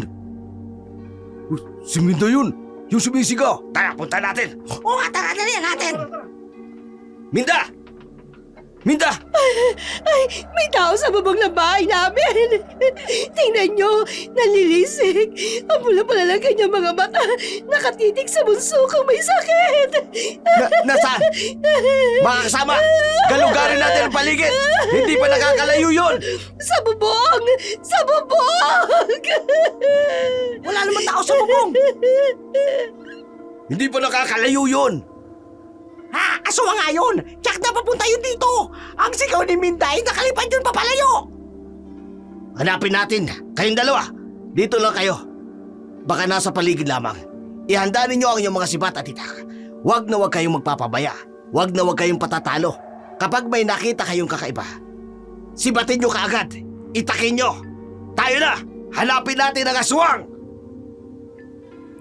Habang lumalalim ang gabi, lalo pang naging masigasig ang kanilang pagruronda. Lahat ay alerto, maigpit na nagmamatsyag sa bawat kilos at ingay sa dilim. Ngunit sa kabila ng lahat ng kanilang pagsisikap, bigo pa rin silang mahuli ang sinasabing aswang. Hindi na nagpatinag ang ilan. Sa matinding takot at galit, naging agresibo ang ibang kalalakihan. Sa kawalan ng pag-asang mahuli ang nilalang, isang bagay lang ang kanilang napagtuunan ng hinala, ang dayuhang si Angelo. At sa isang iglap, nagdesisyon silang sugurin ang kanyang bahay. Teka sandali, huwag kayong padalos-dalos. Hanggat wala ni isa man sa atin ang nakakita sa elementong yon, wala tayong karapatang mambintang. Siya lang naman ang estanghero dito sa atin, di ba? O dapat nakikinig tayo sa mga sinabi ni Teryo. Noon pa man sana'y nabigyan na natin ng solusyon ang nagpapagulo sa ating lugar. Ano ba ang katibayang hahanapin natin? Hintayin pa ba nating mangyari ang katulad ng nangyari kay Teryo? Hindi ako papayag. Mga duwag, kung ayaw yung sumama sa akin, para palayasin ang aswang na yun, pues, mag-isa akong pupunta. Ako ang magpapalaya sa dayuhan na yun. Naniniwala man o hindi, naunahan na ng takot ang lahat. Mas minabuti nilang mag-ingat at hintay na lamang na mahuli ang aswang kaysa ang sumugod sa hindi tiyak kung aswang nga ang taong itinuturo. Gayong tumulong pa ito sa mga mahihirap na mamamayan ng nayon. Hindi na nagpapigil pang isa. Mag-isa nga itong hinarap si Angelo. Lumabas ka dyan! Huwag kang magtatago sa malaking bahay na yan! Ilantad mo ang tunay mong pagkatao! Ano po bang pinagsasabi mo, Mang Bunong? Nakakaya itong ginagawa ninyo. Wala nang iba! Ang amo mo lito, siya ang aswang! Paano naman naging aswang si Sir Angelo? Ano bang ebidensya mo? Wala! Pero siya lang naman taga rito sa atin. Siya lang naman ang bago dito, di ba? Tama si Teryo. Mula nang dumating siya dito sa ating nayon, marami na siyang tinakot na tao. Nilapa niya si Teryo. Mang Bunong, Papasukin mo siya, Lito. Alam mo ba ang ginagawa mo? Oo. Bakit hindi? Huwag ka na magkunwari pa. Duwag ka para itago ang inyong mga aswang. Hindi ko kayo masisisi. Aminin mo na ikaw ang aswang. At napadpad ka lamang sa nayon na ito. Kayo ng bahalang dumiskobre. Tutulungan ko kayo para mapabilis ang paghuli sa sinasabi ninyong aswang. Pero mahina kayo. Hindi nyo nagawa. Ano? Tama kayo. May mga aswang sa lugar na to. At kung hindi nyo pa rin magawang huliin ang aswang, may mga susunod pang biktima. Nagkukunwari ka! Sa pananalita mo! Hinahamon mo kami na mahuli ang aswang. Yun ang gagawin namin. Papatay namin ang aswang! Naging mas porsigido ang mga taga-nayon na huli ng aswang sa kanilang lugar. Ang mga kababaihan at ang mga kabataan tumulong na din sa pagmamatsyag. Nagtataka ako, Rosana. Napapansin mo rin ba? Na maging ang mga kababaihan, matanda man o bata, ay naghahanap na rin para mahuli ang aswang? Hindi yun. Dapat lang talaga na tumulong na rin tayo. Pero hindi yun ang tinutukoy ko. Si Angelo, Anong tungkol sa kanya? hindi na siya lumalabas ng malaking bahay. Umiiwas ba siya sa atin? Ay, Ewan akala ko. ko pa naman. Tuloy-tuloy na ang pakikihalubilo niya sa ating lahat dito. Gustong-gusto pa naman siya ng mga bata. Hindi ba siya naiinip? Nagkukulong siya sa malaking bahay na yun. Uy, Rosana! Hoy! Naririnig mo ba ako? Rosana! Ano ba yun? Ay, sus naman! Parang wala akong kausap. Wala ka man lang bang sasabihin? Wala kang reaksyon. Tulala ka dyan. Ano bang iniisip mo? Wala. Ano bang sasabihin ko? Kung ano yung napag-usapan nyo ni Angelo noong araw na pinuntahan mo siya sa malaking bahay. Anong... Sinabi sa akin ni Lito. Ano ka ba, Rosana? Ay, para kang naingkanto dyan. Naku po. Siguro, malungkot ka, no? Tama ka na nga dyan. At akala mo siguro, hindi ko nahalata. Oy! Ano ba, Emily? Ano bang pinagsasasabi mo dyan? Yung mga lihim yung sulyapan sa isa't isa ni Angelo. Sus! Madalas ko kayong nahuhuling dalawa, no? At siguro, may pagkakaunawaan na kayong dalawa. Umuwi na nga lang tayo. Oy! Kaya ka lang laging tulala nitong mga nakaraang araw. Kaya ka matamlay at malungkot. Emily, Kasi nga, hindi na nagpapakita sa atin si Angelo. Nahalata ni Rosana na umiiwas sa kanya ang lalaki. Kung bakit hindi alam ng dalaga sa hindi maipaliwanag na dahilan. Hindi niya man makita ang lalaki pero para bang ramdam niya pa rin ang presensya nito, lalo na tuwing oras ng gabi. Rosada, ay badong isara mo yung bintanang malapit sa silid mo. Susbe, nakita mo na. Anong oras na'y delikado na, Rosada? maalinsangan po kasi inay. At saka may nagro-ronda na. Kahit na, doble ang ingat natin ngayon. Nabalitaan mo ba yung nangyari kay Minda? Maraming nagro-ronda noon. Abay inakyat pa rin sila ng aswang sa bubong nila. Ay mabuti na lang at nakita ni Minda. Kaya nakasigaw. Nay, may katabi po akong bawang at saka asin. Ano bang pinagsasabi mo? Anong bawag at asin? Abay sa pelikula lamang yan, anak. Hindi yan tatalam sa aswang. Iyan ay paniniwala lamang. Na mga kulukoy noong unang panahon. Abay ano ka ba? Magigisa at gagamitan mo ng bawang at asin ng ganyang malakas na elemento. Opo. Opo inay. Sige na ho. Isasara ko na. Oh, bakit wala ka pang ginagawa dyan? Sige na nay, promise po. Isasara ko to bago ako mahiga. Susmig bata ka, oo. Kaya hindi ko ba unawaan itong mga nagdaang mga araw. Parang wala ka lagi sa iyong sarili. Ay, nako. Makaupo nga po na rito. Nay, oras na po ng pagtulog nyo. Ay, paano naman ako dito makakatulog? Gising ka pa at nakaupo ka pa dyan sa may bintana. Si nanay talaga, oo. Alam ko po, nay, na may aswang dito sa lugar natin. At hindi ko po pababayaan ang sarili ko, inay. Kaya sige na po. Matulog na kayo at ako na pong bahala dito. Rosada, Nay, wag nang matigas ang ulo. Masama po sa inyo ang magpuyat. Eh baka atakihin na naman kayo ng high blood nyo. Sige kayo. Siya, sige. Sada, kapag inatake ka ng aswang, ang yung sigaw ay kasing lakas ng sigaw ni Minda. Ha, Rosana? Si nanay talaga. Ay, hindi ko maunawaan ang sarili ko, inay. Kung bakit mas magaan ang pakiramdam ko kapag nararamdaman ko ang dampi ng hangin sa paligid kaysa sa magkulong dito sa bahay. Kumusta na kaya si Angelo? Iniisip rin kaya niya ako? Naaalala niya kaya yung ginawa namin nung gabing yun?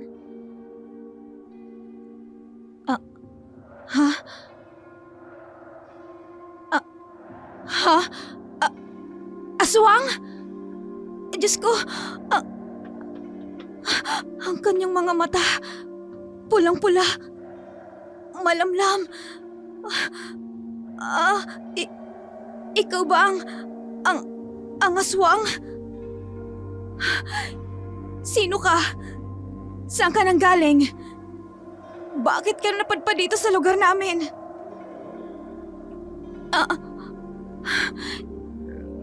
Ikaw ba ang pumapatay sa mga nandito? Ikaw ba ang pumatay kay Mang Teryo? At ikaw din ba ang umakyat sa bubong ni Aling Minda? Hindi ba tao ka rin? Paano mong nagawang mag-anyong aso? Bakit hindi ko kayang sumigaw? Natatakot ako pero... Ayun! Ayun ang aswang! Ang mga nagruronda. Anong ginagawa mo? Umalis ka na! Sibutin ninyo!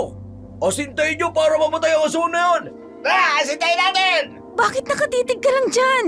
Umalis ka na! Papatayin ka nila! Sige na! Lisanan mo na ang lugar na to! Umalis ka na!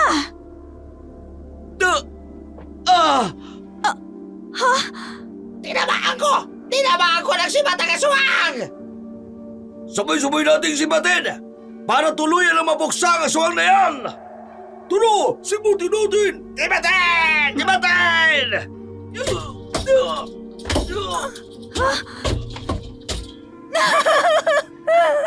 Ano nangyari? Ang Panginoon ko! Rosana! Inay! Sinaktan ka ng aswang! Diyos ko! Tulungan niyo kami! Tulungan niyo kami! Sugatang nakalayo ang aswang, ngunit tag-iwan ito ng matinding takot sa buong nayon. Maraming dumamay sa muntik ng maging biktima at lalong tumindi ang kanilang pagnanais na mapuksa ang nilalang na gumagambala sa kanila na payapang buhay. Ngunit tanging si Rosana ang nakaalam ng isang lihim, ang lihim na muling paghaharap nila ng aswang. Sa saglit na pagtititigan nilang dalawa, may bagay siyang nabasa sa mga mata nito, isang bagay na hindi kayang ipaliwanag. At sa kabila ng mga tanong at pag-uusisa, nanatili siyang tikom ang bibig dahil sa kanyang puso, siya lamang ang may alam na dahilan. Isang dahilan na hindi niya pa handang ipagtapat kahit kanino man. Hindi ka pwedeng lumabas ng bahay. Huwag mo bubuksan ang mga bintana. Inay, Sabi ng mga nakakatanda, Rosana, kapag nakita ka ng aswang, natitigang ka sa mga mata, babalikan ka niya. Ikaw na ang susunod niyang target. naniniwala ka sa sabi-sabi, Emily? Ay, makinig ka, Rosana, at sumunod ka. Walang masama kung sumunod ka sa mga sabi-sabi. Kagabi, muntikan ka nagmalapa ng aswang na yun. Mabuti na lang nakita siya ng mga nagro-ronda. At nasibat ang aswang na yun.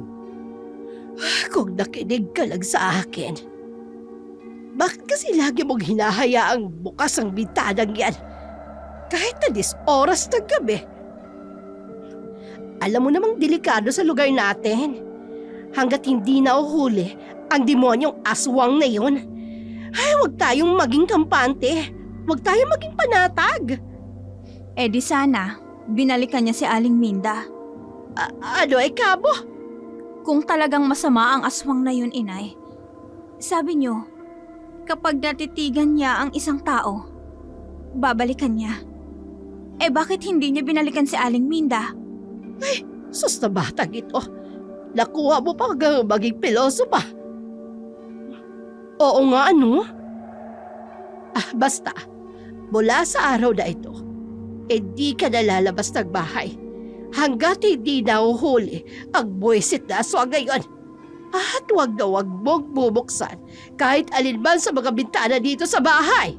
Inay, Nawala ng kalayaan si Rosana. Hindi na siya pinayagang lumabas mag-isa. Laging binabantayan. Mahigpit na inaalagaan ng kanyang ina at ng mga kanayon. Batid niyang ginawa nila ito upang protektahan siya, upang tiyaking ligtas siya sa anumang panganib. Ngunit sa kabila ng kanilang pag-aalala, hindi niya mapigilan ang bugso ng damdamin sa kanyang puso. Isang matinding pagnanais na bumabalot sa kanya ang muling makita si Angelo. Hindi siya mapakali, hindi siya matahimik. Kailangan niyang malaman ang totoo. Sino nga ba si Angelo? Ano ang lihim na bumabalot sa kanya? At bakit hindi niya kayang kalimutan ang kanilang huling pagkaharap? Sir Angelo! Sir Angelo! Anong kailangan mo? Sir. Pasensya na po sa istorbo. Nag-alala po kasi ako sa inyo eh. May nangyari po ba sa inyo? Bakit mo na itanong? May patak po kasi ng dugo rito sa sahig. Ano po bang nangyari sa inyo, sir? Masyadong madulas ang sahig. Tumama ang aking siko sa pinto. Kundi lang naman to. Huwag mo nang alalahanin. Ho? Kung tapos ka na sa trabaho mo, makakauwi ka na. Kung gusto mo na magpahinga. Ako kasi, gusto ko na magpahinga. Kararating ko lang sir eh. Magpapahinga lang ho ba kayo? Hindi ho kayo matutulog? Kahit gabi? Marami kang tanong. Pasensya na sir. Pagkatapos mong magluto at maglinis, umuwi ka na. Opo sir. Sige po sir Angelo. Pambihira naman ako. Minsan, di pa nga ako nakakapag-floor wax sa sahig. Paano kikintab at dudulas ito? Bakit nagpaparinig ang amo ko? Ibig sabihin, kailangan ko na talagang mag-floor wax ng sahig. Lito? Tarantado ile! Sus naman sir, kinulat nyo naman ako sir. Ang bilis nyo naman. Nakatayo agad kayo sa likod ko. Anong balita sa labas? Sir, yung nangyari sa inyo, bakit may balot sa braso ninyo? Sagutin mo ang tanong ko. Nagkagulo ho. Pero mabuti at walang nangyaring masama kay Rosana. Naku sir, muntik-muntik ka nang malapan ng aswang si Rosana kagabi. Hindi mangyayari yun. Ho? Mabuting babae si Rosana. Yun po talaga sir. Mabuti po talaga siya. Pero mas mabuti na din po yung nangyari kagabi sir. Dahil nasibat yung aswang. Tinamaan. Sapul. Hindi pa nila tuluyang nahuli ang aswang. Dapat sana tinapos na nila. Wala na sanang problema. Sayang nga sir eh. Mabilis yung nakatakas yung aswang.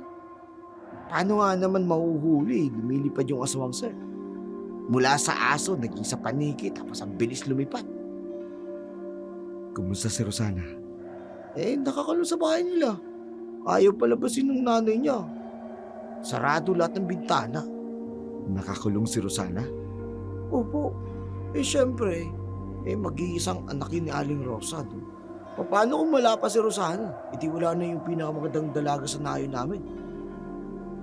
Dito, may gusto ka ba sa kanya?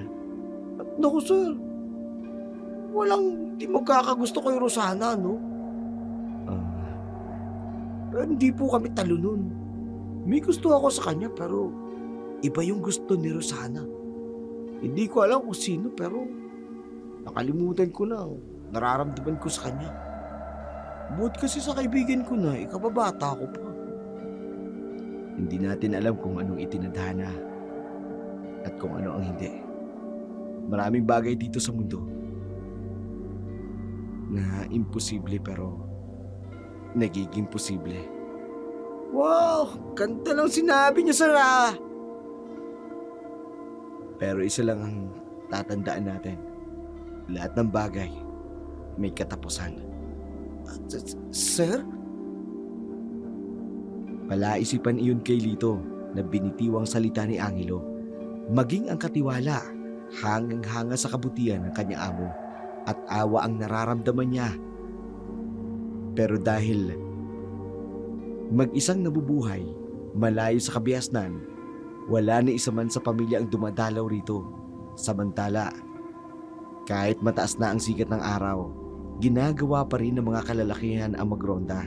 Naniniwala silang mahina ang aswang sa tama ng sibat na tinamo nito. Sundan niyo ang patak ng dugo. Matutunto natin ang pinagtataguan ng aswang na yon. Baka katakas na naman ang demonyo na yun. Bakit kayo huminto? Hanggang dito lang patak ng dugo. Marahil, mula dito nakaipon na siya ng lakas. Nagpalitan ng anyo para lumipad. Malas talaga, no? Matalino talaga ang aswang na yan. Hindi isang normal na aswang ang napadpad dito sa ating lugar. Tsaka masukal pa lugar na to. Walang kabahay-bahay. Wala tayong maituturong bahay kung saan man siya dumapo. Pero wag tayong mawawalan ng pag-asa. Mahuhuli din natin ang aswang na yan. Naging tahimik ang sumunod na mga gabi. Walang narinig na pag-alulong ng aso. Walang kaluskos o senyales ng paglaglag ng lupa. Ang labis na katahimikan ay naghatid ng matinding kaba sa lahat dahil alam nilang sa pagbabalik ay mas malakas pa ang aswang at gagawin nito ang paghihiganti. Samantala, si Rosana ay hindi mapakali. Lalo pat nararamdaman nito ang kakaiba sa katawan. Ay, ano bang nakain mong bata ka? Kanina ka pa dyan nagsusok ah. Wala ho, inay. Kahapon pa nga ho ako walang gana kumain eh. Abay, ano ka? Buntis? Ho? Abay, syempre hindi. Paano ka namang mabubuntis? Eh di wala ka namang kasintahan. Wala kang kasintahan. Hindi ba, Rosana? Wala po, inay. Dahil wala ka namang sinasabi sa akin. At alam kong hindi ka maglilihim sa akin, ha anak? Hindi ho, inay. Oh, siya, inumin mo itong halabang ugat. Tiisin mo lang ang lasa niyan para gumana ang pakiramdam mo. Baka nalamigan niyang sikmura mo. Oh, eto, inumin mo.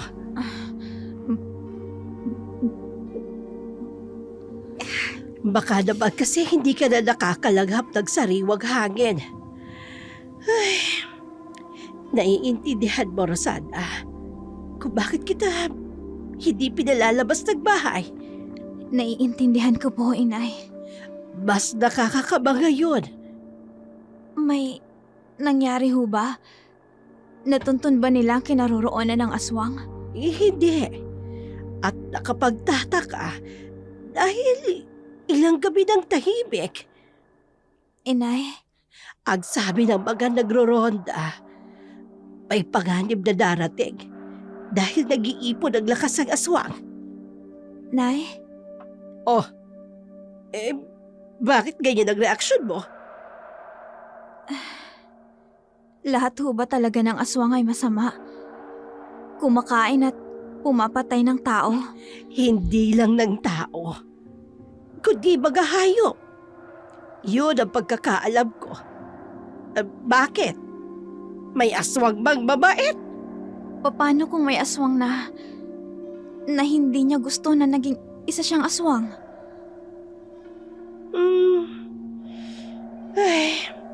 Maaaring naipasa lamang ito sa kanya ng mga dinuno.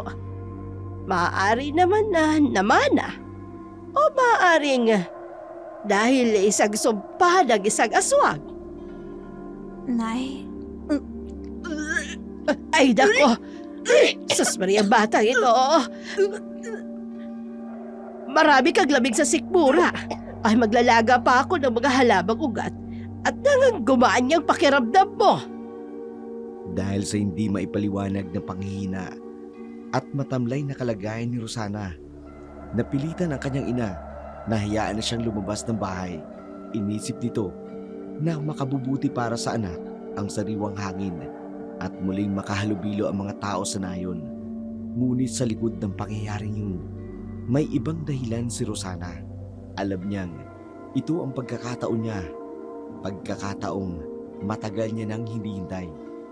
Nang makalayo na sa mata ng kanyang ina, agad niyang tinahak ang daan patungo sa kinaroroonan ni Angelo.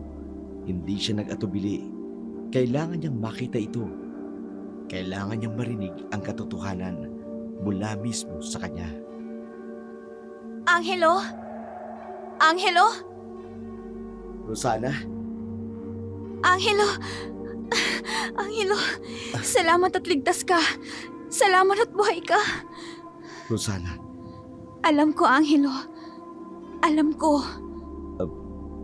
alam mo? Nararamdaman ko. At alam ko rin na hindi ka masamang tao. At kahit ano pang sabihin nilang lahat, ramdam ko na kakaiba ka, Angelo. Hindi ka katulad ng sinasabi nila. Hindi mo alam ang sinasabi mo. Hindi ka na dapat nagpunta rito. Gusto kitang makita. Ipinagtabuyan na kita, Pero labag yun sa kalooban mo. Rosana. Hindi mo ko aangkinin ng gabing yun. Kung hindi mo ako mahal at nagpaubaya ako, dahil mahal kita. Huwag mong sabihin yan. Mahal kita, Angelo. Mahal kita. Angelo? Hindi ka dapat madamay sa sumpa. Utang na loob, Rosana. Umalis ka na habang nakakapagtimpi pa ako. Naaalala mo ba? Nung una tayong nagkita, naaalala mo yun? Isa akong aswang! Sa pangalawa, Angelo. Kaya ka napahamak dahil sa akin. Ipinagkanulo ka ng iyong nararamdaman. Mahal mo ko. Rosana, Kung masama kang aswang, wala kang pipiliin. Wala kang sasantuhin na kahit na sino. Kaya mo silang patayin. Kaya mo kainin. Pero hindi, Angelo. May puso ka at marunong kang magmahal. hindi! Wala akong puso. Hindi ako marunong magmahal. Angelo, Umalis ka na! Umalis ka na!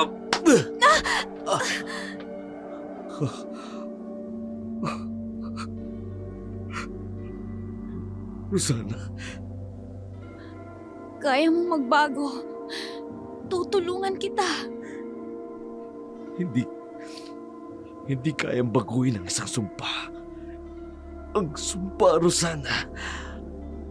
Huwag mong sabihin yan, Angelo. Binigay ko ang sarili ko sa'yo. Pati na ang buo kong pagkatao. Tinalikuran ko ang pamilya ko sa probinsya. Huwag mo akong iwan. Wow. Sinabi ko naman sa'yo, di ba? No strings attached. Wala akong pakialam. Binigay ko na sa'yo ang gusto mo. Binigyan kita ng magandang trabaho. Mataas na sweldo. Ginusto mong ibigay sa akin ang sarili mo. Kahit hindi kita pinilit. Mahal kita, Angelo. Mahal na mahal kita. Hindi kita mahal. Angelo, Paano ko ipapakilala at iharap sa buong mundo ang ganyan? Napakasimple mong babae na hindi mo kaya maglakad sa sikat ng araw ng mahabang oras. Bigla kang nalulusaw na parang sa gabi naman bigla kang nawawala. Hindi ka normal. Hindi mo ako maaring iwan. Iiwanan na kita. Maghanap ka ng ibang lalaki na babagay sa'yo. May iniibig ka na bang iba? Wala ka na doon. Hindi mangyayari yan, Angelo. Ano? Wala kang karapatang magmahal. At ang sino mang iibig sa'yo ay makakatikim ng aking sumpa. Ng sumpa ng aking mga ninuno. Ano? Pinilit kong mabuhay ng normal na tao. Tumira ako sa magulong mundo mo. Tapos sasaktan mo ako. Amira? Ako si Amira, ang nag-iisang babae sa angkan ng mga aswang. Hindi papayag na sasaktan lang at iiwan ng lalaking normal na katulad mo. Sapitin mo ang sumpa mula sa aking mga ninuno. Wag kang lalapit. Nababaliw ka na. Kamatayan mo lang ang puputol sa sumpa. Tanggapin mo ang sumpa ni Amira! Hindi! No, wag! Wag! Ah! Ah! Ah! Magkaiba tayo ng mundo, Rosana. Nabubuhay ako sa sumpa. Kamatayan ang matatamo mo kung maiiralin mo ang nararamdaman mo para sa akin. Angelo. Kaya utang na loob pa. Umalis ka na. Tumakas ka na habang may oras pa. Hindi ako aalis. Sasamahan kita, Angelo. Hindi ko kayang mabuhay nang wala ka. Masasaktan ka lang, Rosana. Kung kamatayan mo makakaputol ng sumpa, sasama na ako sa'yo. Sasama ako hanggang sa kamatayan, Angelo. Rosana.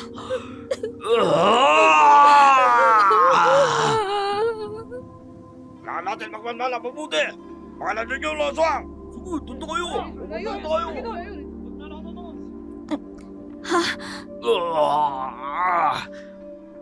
Nakita kong pumasok si Rosana sa malaking bahay. Pero hindi ako tiyak kung nasa loob pa siya. Eh, alam mo ang nangyari sa anak ko, Lito. Bakit hindi mo siya pinikilan? Pero Aling Rosa, wala naman pong masamang mangyayari kay Rosana. Magkakilala naman po sila ni Sir Angelo.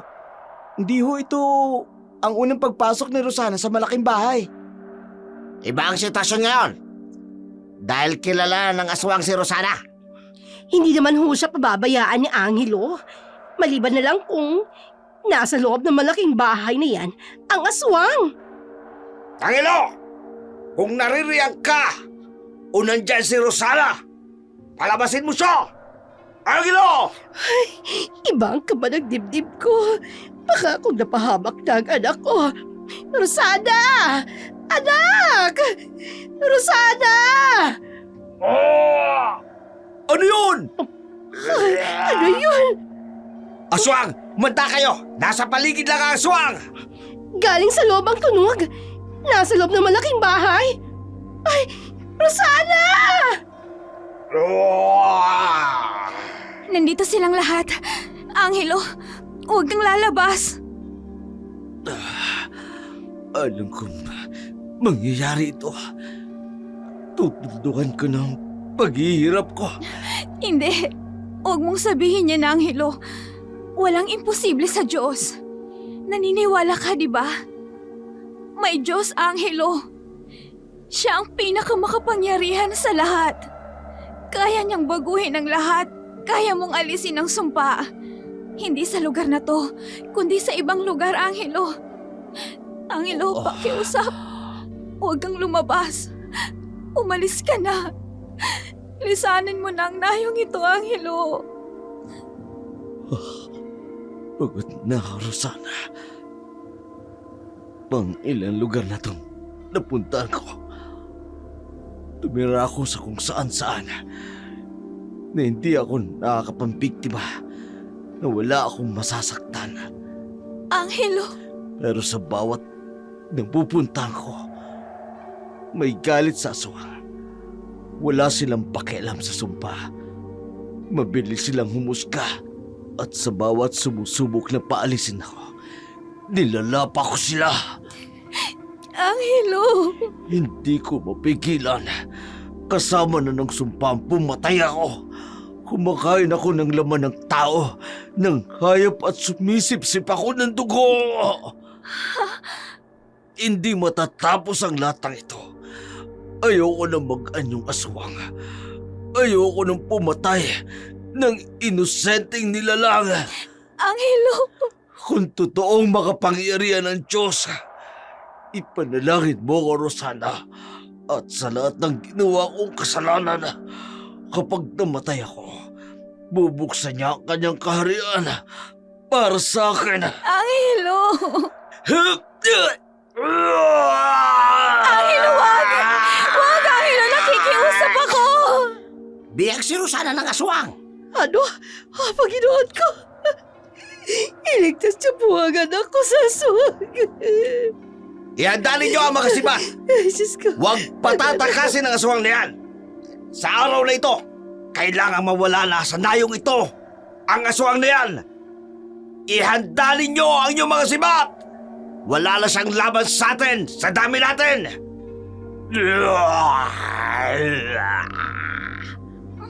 Angelo! Nakikiusap ako! Wag! Wag niyo siyang sasaktan! Hindi siya lalaban! Hindi siya masamang aswang! Rosana, hindi mo alam ang sinasabi mo. Tumakbo ka papunta sa amin dito. Nakaharap na siya dito sa amin.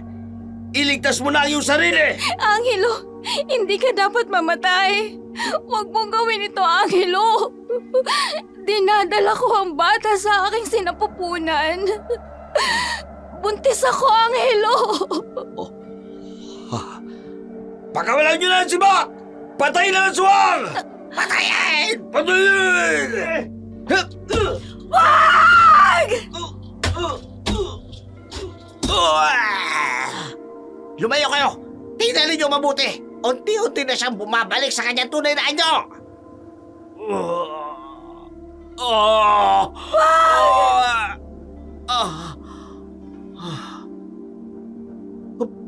Si Sir Angelo! Si Angelo ang aswang? Totoo nga! Siyang aswang! Ano yun? Ito sa atin na yun! Totoo siyang aswang! Ay, Panginoon ko! Angelo! Mali mo nga. Sabihin sa akin, Rosana. Gusto ko marinig. Mahal kita, Angelo. Salamat. Nagsisisi ako sa aking kasalanan. Ipanalangin mo ko. Napatawarin ako ng Diyos. Pinapatawad ka na niya, Angelo. Walang kasing buti ang Diyos. Rosana. Mahal kita, Angelo. Mahal na mahal kita. Rosana. Angelo!